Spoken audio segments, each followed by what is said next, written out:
Bonjour, je m'appelle Muriel. J'ai fait des études de design industriel à Liège. Suite à ça, j'ai fait une petite formation en web. Puis j'ai travaillé dans des agences de com pendant quelques années. J'ai suivi mon parcours en faisant un master en marketing ici à Bruxelles. Puis je suis partie 1 an vivre à Londres. À mon retour de Londres, j'ai décidé que j'avais plus envie de travailler pour des employeurs et donc je me suis mise à mon compte en tant que graphiste. Alors à mon retour de Londres, j'ai commencé à m'intéresser très fortement au milieu de l'entrepreneuriat qui passe par le Beta Group, le We Startup, le Startup Weekend, les apéros entrepreneurs et donc là je me suis lancée dans l'aventure pour la première fois en novembre et là c'était très intéressant parce que comme je rentrais vraiment dans le milieu de l'entrepreneuriat, j'ai pu connaître pas mal de personnes dans tout ce qui pouvait aider quand on a envie de monter une start-up. C'est-à-dire, déjà au Startup Weekend, on rencontre des développeurs, des businessmen, des designers, etc. Mais en plus, tout le monde a sa propre expérience dans l'entrepreneuriat et ça, c'est vraiment, vraiment enrichissant. Et encore à l'heure actuelle, toutes les personnes que j'ai rencontrées en général au premier Startup Weekend et au deuxième sont toujours autour de moi lorsque je lance des projets. Alors le premier Startup Weekend a été une vraie expérience.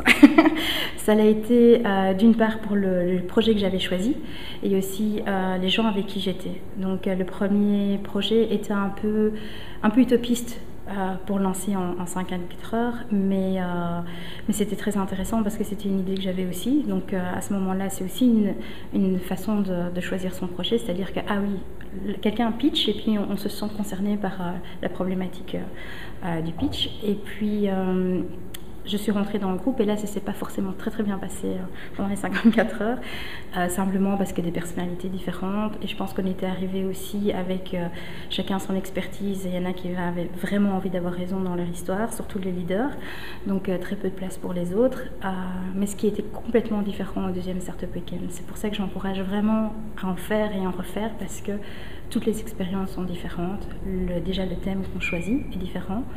Et puis la façon que le leader va mener le projet tout au long du Startup Weekend.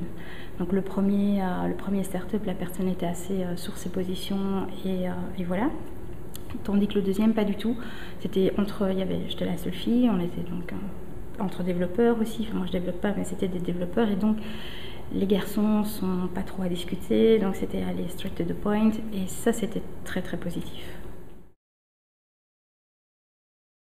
Participer, ça je pense, du début jusqu'à la fin, ça c'est très important parce que lors du deuxième Startup Weekend, il y a des gens qui sont partis pensant qu'ils n'avaient pas leur place dans le Startup Weekend. Je pense que c'est complètement faux, même si on peut se sentir un peu perdu dans toute cette ambiance. Je pense qu'il faut vraiment y rester, ne fût-ce que pour les gens et pour les connexions qu'on peut faire, ça c'est vraiment super important. Et puis c'est une expérience unique en Belgique, des initiatives comme ça au niveau de l'entrepreneuriat c'est vraiment bien et comme Valérie Cuvelier l'a dit, elle qui venait de nulle part, elle a pu rentrer dans un milieu de l'entrepreneuriat super intéressant, elle a vraiment aimé l'expérience, donc pour ça aussi, il ne faut pas spécialement avoir un background d'entrepreneur pour pouvoir faire l'expérience et justement souvent ça donne les premiers inputs à des personnes de franchir le cap. Merci.